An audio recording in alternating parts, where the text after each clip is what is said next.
ओम शांति। आज 12 नवंबर 2022 के बाबा के अनमोल मधुर महावाक्य सुनेंगे। आज की बाबा की मुरली धारणा युक्त मुरली है, जिसमें बाबा ने रावण के एक एक विकार को कैसे जीतना है उसकी विधि भी बताई है, युक्ति भी बताई है। बाबा कहे, बाइबल में कहा है कि ये रावण राज्य गोष्ठ का राज्य है, तो तुम्हें इस गोष्ठ के ऊपर संपूर्ण विजय प्राप्त करनी है, क्योंकि यही विकार आदि मध्य अंत दुख देते हैं। उसमें सबसे पहला आता है देह अभिमान। बाबा कहे, बच्चे, बीमारी जब आती है और उस समय अगर देह अभिमान में है तो वह आपको मूर्छित कर देगा। कर्म भोग बहुत अधिक महसूस होने लगेगा, दुख दर्द का अनुभव कराएगा। लेकिन ऐसे समय पर बाबा को याद करके आत्म अभिमानी स्थिति में स्थित रहना है, तो योग बल अंदर में जमा होता जाएगा, तो दुख दर्द का अनुभव नहीं कराएगा। तो बाबा कहे, एक एक विकारों के ऊपर विजय प्राप्त करनी है। तो सुनते हैं बाबा के मधुर महावाक्य। ओम शांति। मीठे बच्चे, एक दो को दुख देना गोष्ठ का काम है।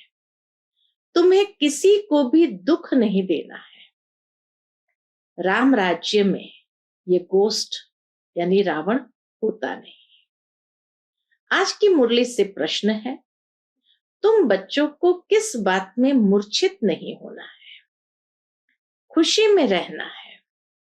उत्तर, कोई बीमारी आदि होती है तो मूर्छित नहीं होना है। अगर देह अभिमान में लटके हुए हैं, अपने को आत्मा नहीं समझते, सारा दिन देह में ध्यान है, तो जैसे मरे पड़े हैं। बाबा कहते, बच्चे, तुम योग में रहो तो दर्द भी कम हो जाएगा। योग बल से दुख दूर होते हैं, बहुत खुशी रहती है। कहा जाता है, अपनी घोट तो नशा चढ़े। कर्म भोग को योग से हटाना है। आज की मुरली से पहले गीत बजा है, तूने रात गंवाई सोकर, दिवस गंवाया खाकर। ओम शांति। यह बातें शास्त्रों में भी है, एक दो को समझाते भी है, फिर भी टाइम गंवाना छोड़ते नहीं है। अनेक प्रकार के गुरु लोग मत देते हैं।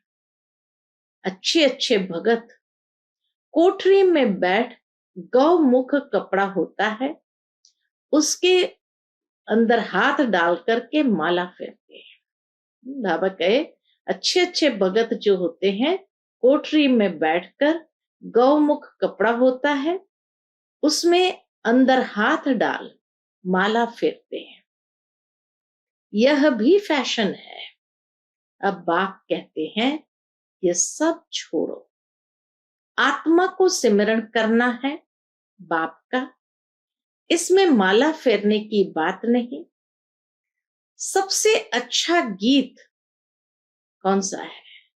बाबा कहे, सबसे अच्छा गीत है शिवाय नमः का। इसमें ही आता है, तुम मात पिता हो। शिवाय नमः का गीत जो है, उसमें आगे लाइन आती है, तुम मात पिता हो। भगवान को ही रचता कहा जाता है। अब रचते क्या है वह समझते हैं, नई दुनिया रचते हैं। गाते हैं, तुम मात पिता, परंतु सिर्फ गाते हैं, समझते कुछ नहीं है। अब ईश्वर तो फादर ठहरा, फिर मदर भी चाहिए। मदर के सिवाय क्रिएट कर न सके।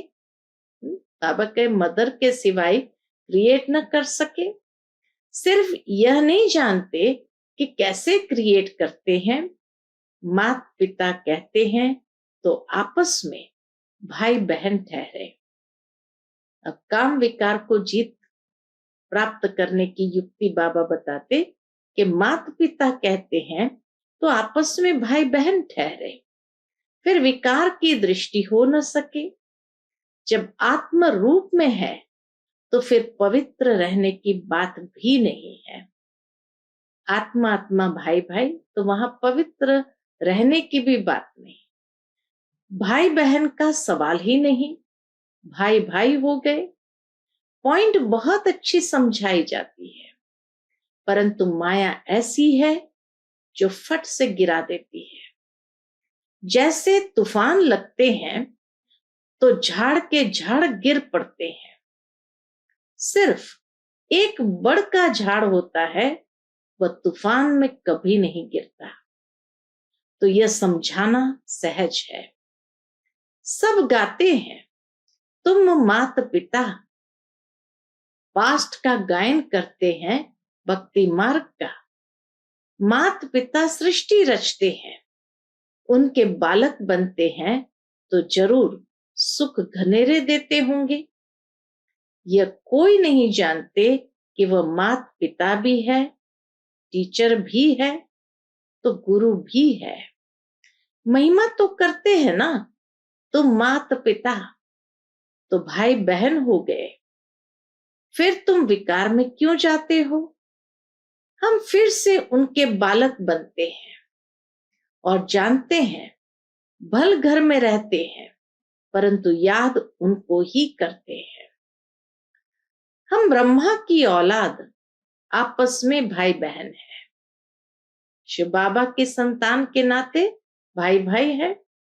ब्रह्मा की औलाद आपस में भाई बहन है, कहलाते भी है ब्रह्मा कुमार कुमारियां। ब्रह्मा को भी रचने वाला वह है। माता पिता आकर सुख देते हैं। अब सुख घनेरे पाने के लिए माता पिता से हम राजयोग सीख रहे हैं। सुख घनेरे तो सतयुग में होते हैं। बाप जो स्वर्ग की स्थापना करते हैं उनसे सुख घनेरे मिलते हैं। जब हम दुख में हैं तब शिक्षा मिलती है। किस बात की शिक्षा मिलती है? सुख में जाने की। वही माता पिता आकर सुख देते हैं। एडम ईव तो मशहूर है, जरूर गॉड की संतान ठहरे। तो गॉड फिर कौन? बाबा के फिर गॉड कौन? ये राज्य ही रावण गोष्ठ का है, परंतु रावण क्या चीज है ये नहीं जानते। अब गोष्ठ यानी विकार तो सब में है, उनका ही राज्य चल रहा है। सिर्फ क्रोध का भूत नहीं, काम के बाद अभी क्रोध का भूत। तो बाबा कहे सिर्फ क्रोध का भूत नहीं, सब विकारों का भूत है। जैसे वो लोग कुछ छपाते हैं तो बाबा अटेंशन देते हैं कि राज्य ही आसुरी गोष्ठ का है। ऐसे तुम बच्चों को भी अटेंशन दे, समझाने की युक्तियां निकालनी चाहिए। तुम जानते हो बाबा यह जो नॉलेज देते हैं यह सब धर्म वालों के लिए है। बाकी सबका बुद्धि योग उस बाप से टूटा हुआ है। गोष्ठ बुद्धि योग लगाने नहीं देते हैं। ये विकार ही बुद्धि योग बाबा से लगाने नहीं देते और ही बुद्धि योग तोड़ देते हैं। बाबा आकर गोष्ठ पर जीत पहनाते हैं। आजकल दुनिया में रिद्धि सिद्धि वाले बहुत हैं, एक दो को दुख देते हैं। यह है ही गोष्ठ की दुनिया। काम रूपी विकार है तो एक दो को आदि मध्य अंत दुख देते हैं। एक दो को दुख देना गोष्ठ का काम है। सतयुग में गोष्ठ होता नहीं। गोष्ठ नाम बाइबल में चला आता है। रावण माना गोष्ठ, राम राज्य में गोष्ठ होता ही नहीं, जय जयकार हो जाती है। वहां सुख घनेरे होते हैं। सतयुग में सुख घनेरे होते हैं। तो शिवाय नमः वाला गीत बहुत अच्छा है। शिव है माता पिता, ब्रह्मा विष्णु शंकर को माता पिता नहीं कहेंगे, शिव को ही फादर कहेंगे। एडम ईव ब्रह्मा सरस्वती तो यहां ही हुए हैं। वहां सिर्फ गॉड फादर को प्रार्थना करते हैं। भक्ति मार्ग में सिर्फ गॉड फादर का महिमा करेंगे, प्रार्थना करेंगे। ओ गॉड फादर। भारत तो माता पिता का गांव है। भारत बाबा कहे ये माता पिता का गांव है, उनका जन्म यहाँ है। तो समझाना है। तो माता पिता गाते हो तो आपस में भाई बहन ठहरे। प्रजापिता ब्रह्मा ने एडॉप्ट किया है। यह जो इतने ब्रह्मा कुमार कुमारियां बने हैं, शिव बाबा एडॉप्ट कराते जाते हैं। नई सृष्टि ब्रह्मा द्वारा ही रची जाती है। समझाने की बहुत युक्तियां है, परंतु पूरा समझाते नहीं है। बाबा कहे बच्चे भी पूरा समझाते नहीं है। बाबा ने बहुत बार समझाया है। कौन सी बात समझाई है? यह शिवाय नमः का गीत बजाकर जहां तहां समझाओ। हम माता पिता के बालक कैसे हैं, वह बैठ समझाते हैं। ब्रह्मा द्वारा नई दुनिया की स्थापना की थी। अब कलयुग का अंत है, फिर से स्थापना कर रहे हैं। बुद्धि में धारण करना है। यह नॉलेज बड़ी सहज है। माया के तूफान योग में ठहरने नहीं देते हैं। क्या करती है माया? बुद्धि चक्रित हो जाती है। नहीं तो समझाना बहुत अच्छा है। पहले समझाना चाहिए कौन सी बात? रचयिता एक है, उनको सब फादर कहते हैं। वह निराकार जन्म मरण रहित है। ब्रह्मा विष्णु शंकर को सूक्ष्म चोला है। 84 जन्म मनुष्य भोगते हैं। सूक्ष्म वतन में तो नहीं भोगेंगे।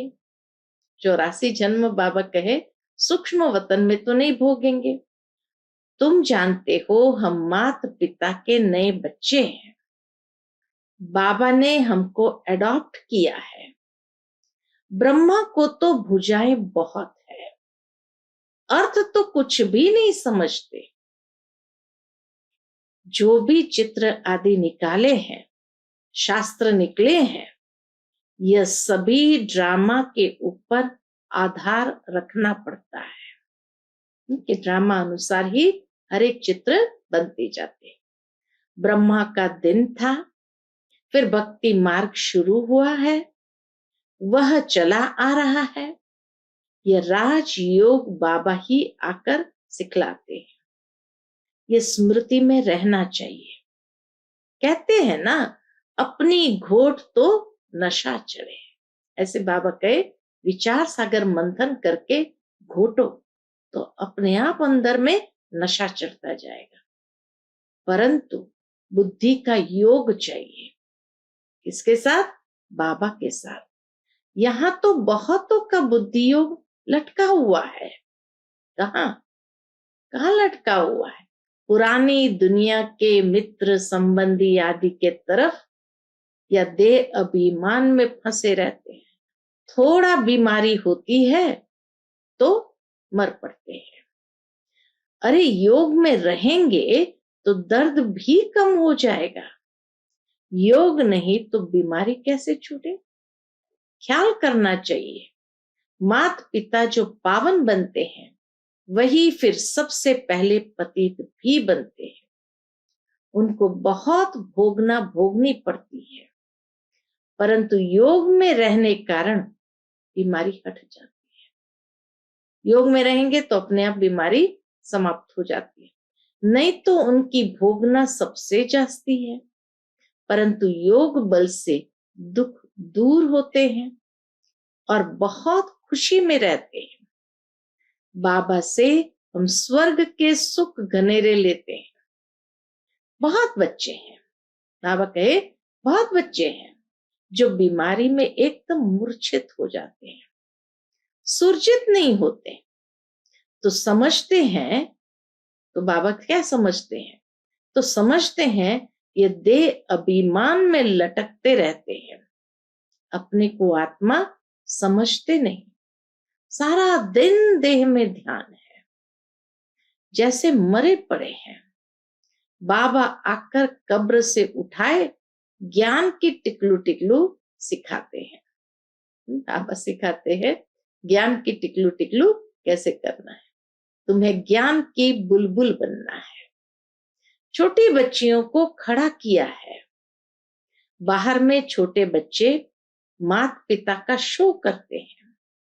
लोक परलोक सुहेला होता है ना, यह भी तुम देखेंगे।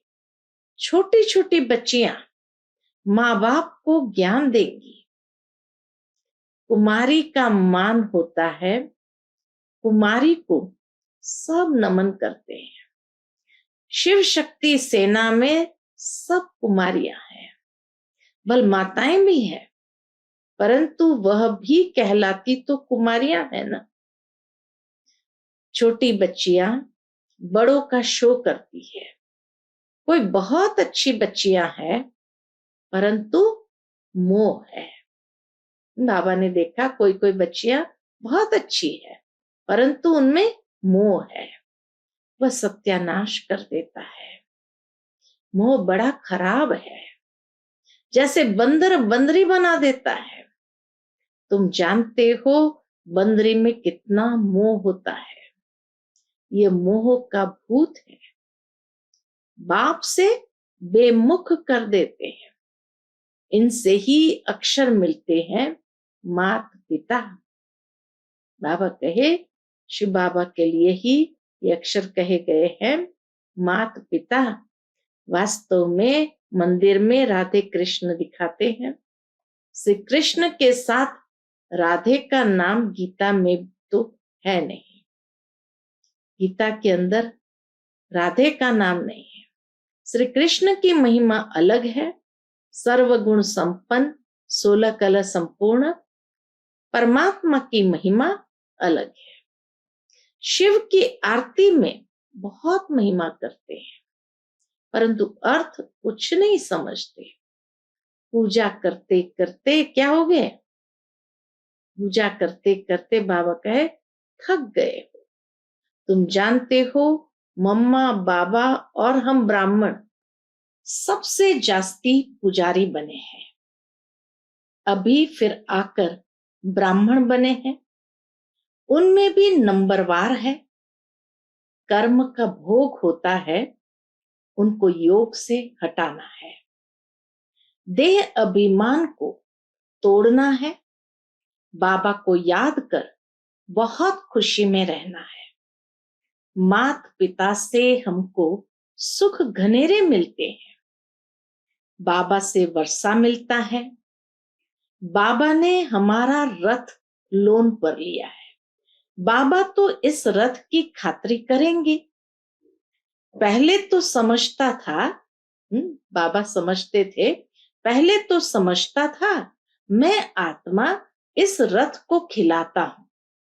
ब्रह्मा बाबा कहते हैं पहले तो मैं समझता था कि मैं आत्मा इस रथ को खिलाता हूं, अब कहेंगे इनको खिलाने वाला वह है। इस शरीर को भी, इस रथ को भी खिलाने वाला कौन? शिव बाबा है। बाबा भी हमको खिलाते हैं। बाबा कहे, ब्रह्मा बाबा कहे बाबा भी हमको खिलाते हैं, हम भी उनको खिलाते हैं। बाबा खुद कहते हैं मैं बहुत जन्म के अंत के जन्म में प्रवेश करता हूं। यह अपने जन्म को नहीं जानते हैं, मैं जानता हूं। तुम कहते हो बाबा, फिर हमको ज्ञान दे रहे हैं, इन द्वारा वर्षा दे रहे हैं। वर्षा लेना है सतयुग में। यहां तो गुणों का वर्षा मिलेगा, ज्ञान का वर्षा मिलेगा, लेकिन राजाई का वर्षा मिलेगा हमें सतयुग में। सतयुग में तो राजा प्रजा आदि सब है। पुरुषार्थ करना है बाप से पूरा वर्षा लेने का। अगर अब नहीं लेंगे तो कल्प कल्प मिस करते रहेंगे, इतना उच्च पद पा नहीं सकेंगे। जन्म जन्मांतर की बाजी है, तो कितना श्रीमत पर चलना चाहिए। कल्प कल्प के लिए पढ़ाई है, इसमें बहुत ध्यान रखना पड़े। 7 रोज लक्ष्य ले, फिर मुरली घर में भी पढ़ सकते हो। बल अमेरिका आदि के तरफ चले जाओ तो भी बाप से वर्षा ले सकते हो। सिर्फ 1 हफ्ता धारणा करके जाओ। बाबा कहे सिर्फ 1 हफ्ता धारणा करके जाओ। खान पान की दिक्कत होती है, परंतु ऐसी बहुत चीजें बनती है। डबल रोटी से जैम मुरब्बा आदि खा सकते हो। युक्ति बाबा बताते हैं कि डबल रोटी आदि से जैम मुरब्बा आदि खा सकते हो, आदत पड़ जाएगी, फिर और कोई चीज अच्छी नहीं लगेगी। तुम सब भगवान के बच्चे हो, आपस में भाई बहन हो। ब्रह्मा के बच्चे भी भाई बहन हो। गृहस्थ व्यवहार में रहते भाई बहन होकर रहेंगे, तब तो पवित्र रहेंगे। है बहुत सहज। अच्छा, मीठे मीठे सिकिलते बच्चों प्रति माता पिता बाप दादा का याद प्यार और गुड मॉर्निंग। रूहानी बाप की रूहानी बच्चों को नमस्ते। हम सब रूहानी बच्चों की रूहानी माता पिता बाप दादा को याद प्यार, गुड मॉर्निंग और नमस्ते। नमस्ते। शुक्रिया बाबा, शुक्रिया। आज की बाबा की मुरली से धारणा के लिए मुख्य सार है। पहली पॉइंट, ज्ञान की बुलबुल बन, ज्ञान की टिकलू टिकलू कर सबको कब्र से निकालना है। माता पिता का शो करना है। दूसरी पॉइंट, अपने अंदर कोई भी भूत प्रवेश होने नहीं देना है। मोह का भूत भी सत्यानाश कर देता है, इसलिए भूतों से बचना है। एक बाप से बुद्धि योग लगाना है। आज का बाप दादा का मधुर वरदान हम बच्चों के प्रति है। बेहद के अधिकार की स्मृति द्वारा अपार खुशी में रहने वाले सदा निश्चिंत भव। बेहद के अधिकार की स्मृति द्वारा अपार खुशी में रहने वाले सदा निश्चिंत भव। आजकल दुनिया में किसी को रिवाजी अधिकार भी मिलता है तो कितनी मेहनत करके अधिकार लेते हैं। आपको तो बिना मेहनत के अधिकार मिल गया। बच्चा बनना अर्थात अधिकार लेना। मेरा माना और अधिकार मिला, तो वह मैं श्रेष्ठ अधिकारी आत्मा इस बेहद के अधिकार की खुशी में रहो। यह अविनाशी अधिकार निश्चित ही है, और जहां निश्चित होता है वहां निश्चिंत रहते हैं। आज का स्लोगन है, सर्व की दुआओं से तीव्र गति की उड़ान भरो तो समस्याओं के पहाड़ को सहज ही क्रॉस कर लेंगे। सर्व की दुआओं से तीव्र गति की उड़ान भरो तो समस्याओं के पहाड़ को सहज ही क्रॉस कर लेंगे। अच्छा, ओम शांति।